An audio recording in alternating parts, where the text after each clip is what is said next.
Hi hello എല്ലാവർക്കും നമസ്കാരം. ഒരിക്കൽ കൂടി ടോക്ക് സ്പോർട്സ് വിത്ത് അജുവിലേക്ക് എല്ലാവരെയും സ്വാഗതം ചെയ്യുന്നു. ലീഗ മാച്ച് വീക്ക് എൻഡ് പോരാട്ടങ്ങളെ സംബന്ധിച്ചാണ് നമ്മൾ ഈ വീഡിയോയിൽ ചർച്ച ചെയ്യുക. നമുക്ക് വേഗം മത്സരങ്ങളിലേക്ക് പോകാം. ആദ്യം തന്നെ ശനിയാഴ്ച ദിവസം രണ്ട് പ്രധാന മത്സരങ്ങളായിരുന്നു.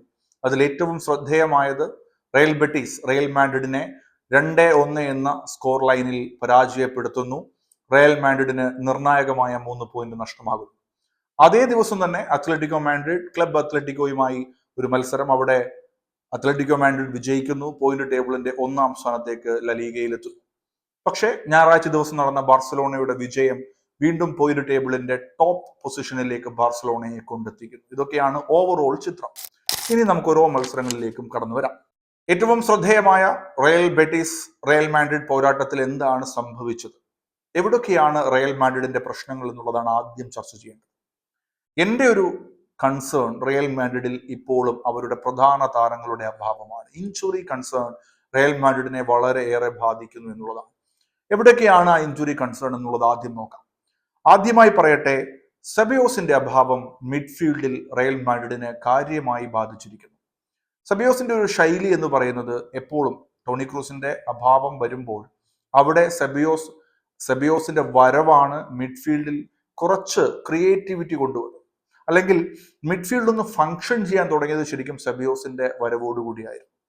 സെബയോസ് കുറച്ചുകൂടി ഡിഫൻസീവ് എബിലിറ്റി ഉള്ള താരം കൂടിയാണ്. സെബയോസ് ഇല്ലാത്തത് റയൽ മാഡ്രിഡിനെ കാര്യമായി അവരുടെ മധ്യഭാഗവും ഡിഫൻസീവ് റോളിലും കൃത്യമായി ബാധിക്കുന്നു എന്നുള്ളത് ആദ്യം തന്നെ പറയട്ടെ. അതോടൊപ്പമാണ് ജൂഡ് ബെല്ലിംഗാമും വാൽവർഡെയുടെയും അഭാവം. ഇവരുടെയും വിടവ് പല ഭാഗങ്ങളിലും നികത്താൻ റയൽ മാഡ്രിഡിന് സാധിച്ചിട്ടില്ല.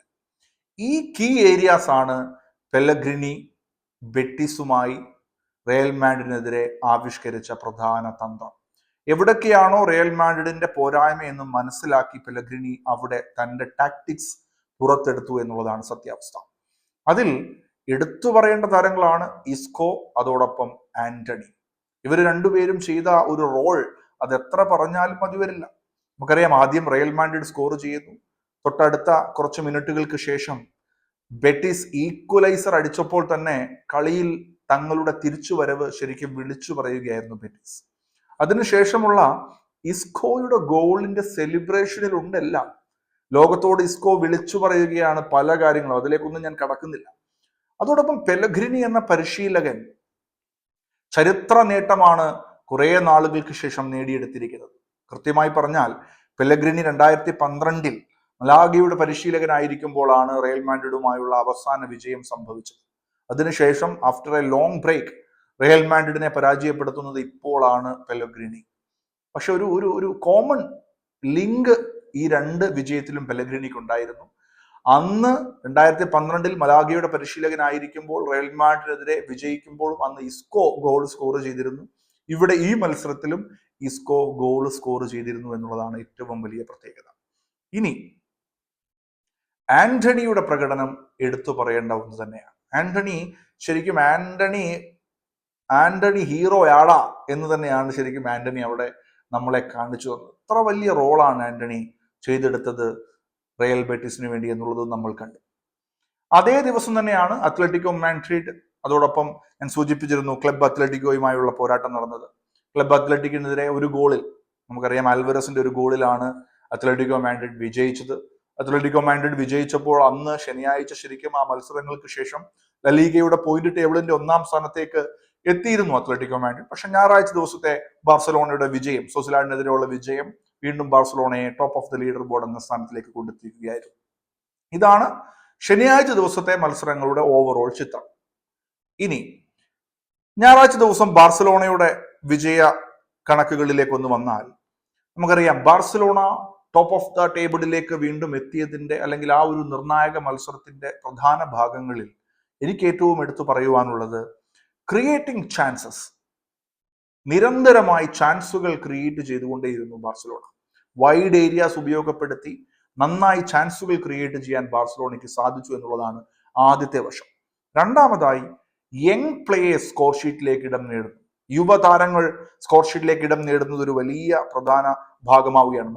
മാർട്ടിന്റെ ഗോൾ സ്കോറിംഗ് നേട്ടം ബാർസലോണയ്ക്ക് വലിയ സഹായകമാകുമെന്നതിൽ യാതൊരു സംശയവും വേണ്ട ഇനിയുള്ള മത്സരങ്ങളിലേക്കും. ഒരു ഭാഗം അതാണ്. ഇനി ബാർസലോണയുടെ അപ്കമിങ് ഇൻട്രസ്റ്റിംഗ് ഫിക്സ്ചേഴ്സിലേക്ക് കൂടി നമ്മളൊന്ന് നോക്കിയാൽ അത്ലറ്റിക്കോ മാഡ്രിഡുമായി 2 മത്സരങ്ങളാണുള്ളത്. ഒന്ന് ലലീഗയിൽ ഒരു മത്സരം ശേഷിക്കുന്നു. അതോടൊപ്പം Copa del Rey semi final second leg, ആദ്യ ലെഗിൽ 4-4 എന്ന രീതിയിൽ ഇൻട്രസ്റ്റിംഗ് മാച്ച് ആയിരുന്നു. രണ്ടാം ലെഗിൽ കളി പൊടി പാറും എന്ന് തന്നെ പറയാം നമുക്ക് അത്ലറ്റിക്കോ മാഡ്രിഡുമായി. കിരീടം എന്ന ലക്ഷ്യത്തിലേക്ക് ബാർസലോണയ്ക്ക് ഏറ്റവും നിർണായകമായ ഒരു മത്സരമാണ് അത്ലറ്റിക്കോ മാഡ്രിഡുമായുള്ള വരുവാനുള്ള ഫിക്സറിലെ മത്സരം. അത് ആ കളി ഗംഭീര കളിയായിരിക്കും എന്ന് ആദ്യം തന്നെ പറയട്ടെ. അതോടൊപ്പം ബെൻഫിക്കയുമായി ഇനി 2 മത്സരങ്ങളുണ്ട്. ചാമ്പ്യൻസ് ലീഗിന്റെ റൗണ്ട് ഓഫ് 16 2 ലെഗുകൾ ഇനി വരുവാനുള്ള മത്സരങ്ങളിൽ ശേഷിക്കുന്നു ബാർസലോണയെ സംബന്ധിച്ച്. ഇതാണ് ഇനി വരുവാനുള്ള ബാർസലോണയുടെ ഇൻട്രസ്റ്റിംഗ് ഫിക്സ്ചേഴ്സ്. ഇനി ബാർസലോണ കുറച്ച് കണക്കുകളിലേക്കൊക്കെ ഇടം നേടിയിരിക്കുകയാണ്. ഓൾ കോമ്പറ്റീഷൻ, ഒരു യൂറോപ്പിലെ ടീം ഓൾ കോമ്പറ്റീഷനിൽ നേടിയ ഏറ്റവും കൂടുതൽ ഗോളുകളുടെ പട്ടികയിൽ ബാർസലോണയ്ക്കാണ് 1ാം സ്ഥാനം. 124 ഗോളുകൾ ഓൾ കോമ്പറ്റീഷനിലായി ബാർസലോണ നേടിക്കഴിഞ്ഞിരിക്കുന്നു. തൊട്ട് താഴെ റയൽ മാഡ്രിഡ് ആണ്, 104 ആണ്. 20 ഗോളുകളുടെ വ്യത്യാസം. എന്നാലും റയൽ മാഡ്രിഡുമായി ഓൾ കോമ്പറ്റീഷൻ കണക്കുകളിൽ ബാർസലോണയ്ക്ക് അവകാശപ്പെടുവാനുണ്ട് എന്നതുകൂടി എടുത്തു പറയണം. ഡാനി ഓൾമോ 2 അസിസ്റ്റുമായി ബാർസലോണയുടെ ആ 4 ഗോളിന്റെ വിജയത്തിന് ഒരു സഹായകമായി എന്നത് എടുത്തു പറയുന്നത്. ഒരു ഹൈലൈൻ ഫുട്ബോൾ ആയിരുന്നു ശരിക്കും ബാർസലോണ ആ മത്സരത്തിൽ കാഴ്ചവെച്ചത്. നിരന്തരമായി ചാൻസുകൾ ക്രിയേറ്റ് ചെയ്യുന്നു. വീണ്ടും വീണ്ടും ഗോളിന് വേണ്ടിയുള്ള ഒരു ദാഹം ബാർസലോണ ഈ മത്സരത്തിൽ കാഴ്ചവെച്ചിരുന്നു. സോ ലലീഗയുടെ പോയിന്റ് ടേബിളിൽ വളരെ ഇൻട്രസ്റ്റിംഗ് ആയ മത്സരങ്ങളാണ് നടക്കുന്നത്.